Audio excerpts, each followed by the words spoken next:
How many squares are there in the given 4x4 grid?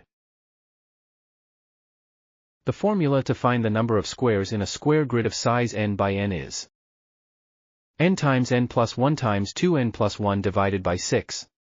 Therefore, number of squares in the 4x4 square grid is 4 times 4 plus 1 times 2 times 4 plus 1 divided by 6, which is equal to 30. Therefore, there are 30 squares in the square grid of 4x4. Let's verify.